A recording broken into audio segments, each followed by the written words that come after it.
ان سے ملنا. میاں جی محراب مولانا الیاس صاحب کے ساتھیوں میں سے تھے. وہ یوں فرماتے تھے کہ ایسی محنت کا نظام بناؤ, ہر 15 دن میں مسلمان سے ملو.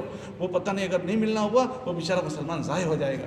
تو ہمارے وہاں نظام یہ ہوتا تھا کہ جماعت کسی مسجد میں ٹھہرے تو وہ ملاقاتوں کا ایسا نظام بنائے کہ مسجد کے اطراف کا کوئی بالغ مکان نہ چھوٹے, کوئی بالغ کا گھر نہ چھوٹے, ایسی ملاقات کا نظام بناؤ. اب یہ بات کہی جائے کہ بھائی نہیں, لوگوں کو مسجد میں لا کر بات کرو, مسجد میں بات کرنا سنت ہے, مسجد کے علاوہ سنت نبیوں کا طریقہ نہیں ہے. تو اگر مسجد کے باہر نہیں جایا جائے گا تو کیا رہے آپ کی مولانا, وہ بازار کے لوگ مسجدوں میں آئیں گے تو ہماری اپنی محنت بھی ٹوٹی اور لوگوں پر محنت کا نظام بھی ٹوٹ گیا, نقشہ ہی ٹوٹ جائے گا. وہ کہنے لگے بس ہم اس بات کو اتنی پیچیدگی کے ساتھ سمجھ نہیں پائے تھے, ہم کو تھوڑا سمجھنا تھا. اللہ کا احسان ہوا کہ آپ لوگ یہاں آ گئے تو ہمیں مقدر سے ملاقات ہو گئی, تو ہمیں بات معلوم کرنی تھی. چلو آپ لوگ ہو گئے. میں نے کہا یہ ہماری بات نہیں ہے, ہمارے بڑوں نے اپنے خط میں ہی لکھا تھا کہ ہم کوئی چیز نہیں چاہتے. ہم تو یہ چاہتے ہیں کہ جمہور اہل سنت والجماعت کے تابع رہیں. ہم یہ چاہتے ہیں کہ اپنے پرانے نہج پر رہیں تاکہ آدمیوں کی اپنی تربیت ہو اور اس محنت کے ذریعے سے اللہ امت کی تربیت کرے. اور تیسری بات کہ یہ خاندان کے کام نہ بنے, یہ امت کا ہے, امت میں رہیں. تو بہرحال میں عرض یہ کر رہا تھا, ہمیں ساری باتیں سمجھنی ہوگی, اپنے مجموعوں کو سمجھانا ہوگا. اگر وقت پر ہم نے اپنی بات نہیں سنبھالی تو پھر جو گھڑے پڑیں گے نا اس کا پورن بھی آپ ہی کو کرنا پڑے گا, اس کا پورن بھی. تو ہماری کوشش یہ ہو کہ گھڑے نہ پڑیں, صحیح فکر, تعلیم کی اچھی مضبوط فکر, ہماری مسجد کی اچھی ذہن سازی کی بات جمعہ کے ذریعے سے, ہماری ملاقاتوں کے ذریعے سے ہمارے مجمع کو صحیح فکر کے ساتھ جوڑنا. انشاءاللہ اگر آپ حضرات نے اس کی فکر کر لی تو غلط کو گھسنے کی جگہ نہیں رہے گی. وہ جو جب دیوار پھٹتی ہے نا تو اس میں کیڑے گھستے ہیں. اس لیے آپ حضرات سے گزارش ہے, آپ حضرات تو محنت کر ہی رہے ہو, لیکن بھائی فتنے تو آتے رہیں گے, اس سے متاثر نہیں ہونا. ہمارے نبی علیہ السلام کے زمانے میں مسیلمہ نے نبوت کا دعویٰ کیا تھا, لیکن ہمارے نبی علیہ السلام نے مسیلمہ کی سرکوبی کی فکر کی تھی. ورنہ دیکھو بھائی, صحیح کو جیسے سمرتھن کرنے والے ملتے ہیں, غلط کو بھی مل جاتے ہیں. مسیلمہ کا مجمع ہمارے نبی سے بڑا تھا, مسیلمہ پر ایمان لانے والے ہمارے نبی سے زیادہ تھے. تو اس کو ایسے نہیں چھوڑ دیا کہ چلو وہ, ہمارے نبی علیہ السلام نے کہا کون ہے جو مسیلمہ کو ختم کر دے, اس کی فکر کی تھی. اس لیے ہم آپ سے گزارش یہ کرتے ہیں, اپنے مکتب کو بھی ہمیں مضبوط بنانا ہے. جمعہ کے ذریعے سے ہمارے مردوں کی ذہن سازی, مستورات میں جو ہماری ایک تعمیر ایسی کرنی ہے کہ ایک ایک کی صحیح سوچ بنے, فکریں بنے, اور ایک اچھا مجمع ہم جس دن دنیا سے جائیں, کام کا اور کام کرنے والوں کا اور اہل علم کا اپنے پیچھے چھوڑ کر ہم جائیں. تو سب نیت کرتے ہو کہ انشاءاللہ اس کی اضافہ کریں گے, اور کر تو رہے ہوئے ہو, اس میں اور اضافہ کرنا ہے. باقی اپنے وقتوں پر ہمارا وقت لگے, اس کی فکر ہو کہ آپ کا وقت خالی لگے گا تو آپ کا نہیں, انشاءاللہ آپ کے ساتھ ایک مجموعے کا وقت لگے گا. کیونکہ آپ جب جماعتوں میں جاؤ گے 3 دن تو آپ کے ساتھ ایک ٹیم جائے گی, چلے میں جاؤ گے آپ کے ساتھ ایک ٹیم جائے گی. ان سب کا دینی ذہن بنانے کا اللہ آپ کو موقع دیں گے. اس لیے نیت کرو کہ انشاءاللہ ہم اپنے وقت پر اپنا وقت بھی لگائیں گے. لگاؤ گے انشاءاللہ؟ کون کون نیت کرتے ہیں؟ ماشاءاللہ. اچھا تو پھر بتا دو کون کا وقت لگائیں گے.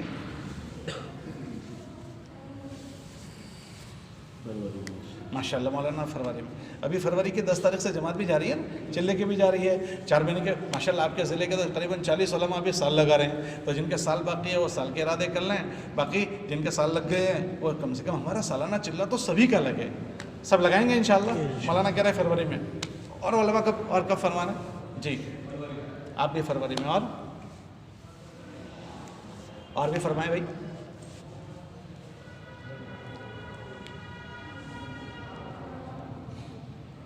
ہمارا سب کا وقت تو لگے, جن کا سال باقی ہے وہ سال کے عزائم کر لیں, جن کے سال لگے ہوئے ہیں. جی ماشاءاللہ. مولانا آپ کب لگائیں گے؟ ماشاءاللہ. مولانا مارچ میں کہہ رہے ہیں. اپنا جو نظام ہے پڑھنے پڑھانے کا اس کو مرتب کر لیں, اس کا بہتر انتظام ہو جائے اور پھر اپنے وقت بھی لگ جائے. اور بھی فرما دیں بھائی. دیکھو وقت تھوڑا ہے, آپ جلدی فرما دیں تاکہ آپ کو بھی ہم اجازت دے دیں اور نماز کی تیاری شروع ہو جائے. شاید 1-2-5 منٹ بچی ہوگی. اور فرما دیں.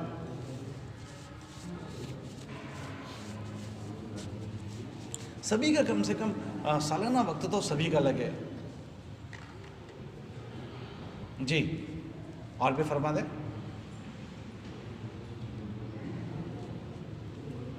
جو بھی آپ کی ترتیب آسانی سے ہو, آپ حضرات مشغول ہوں گے مسجدوں میں, مدرسے میں, وہاں بہتر انتظام کر کے اپنا وقت لگے, اور اپنے ساتھ اپنے محلے کے ایسے ساتھیوں کو لے کر جانا ہے اپنے ساتھ. جو اور فرمائیں. جی جس کی جو بھی ترتیب آپ بنا سکتے ہیں بتائیں, اپنے حساب سے ہم تو پوچھ رہے ہیں.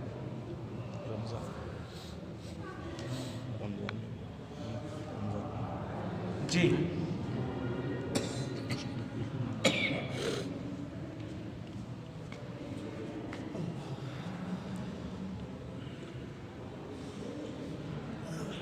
جی جی فرمائیں، جلدی جلدی فرما دیں. دیکھو وقت بہت تھوڑا ہے، شاید اذان میں 1-2 منٹ بچی ہوگی. کتنے بچی ہے؟ 1 منٹ بچی ہے. جی مول صاحب بھی کہہ رہے ہیں کب لگائیں گے؟ ابھی آپ حضرات کے بس میں نیت ہے، نیت کرو اور اپنے جگہ پر ترتیب بنانا. تو نیت تو سب کرتے ہیں کہ انشاءاللہ ہم بہت جلدی اپنا کم سے کم سالانہ چلا تو ضرور لگائیں گے. کون کون نیت کرتے ہیں؟ ماشاءاللہ. چلو اللہ توفیق دے. ٹھیک ہے. سبحان اللہ و بحمدہ سبحان اللہ. ماشاءاللہ سارے علماء کا مغرب کے بعد کھانے کا نظم کیا ہے، سب کھانا کھا کر جائیں گے.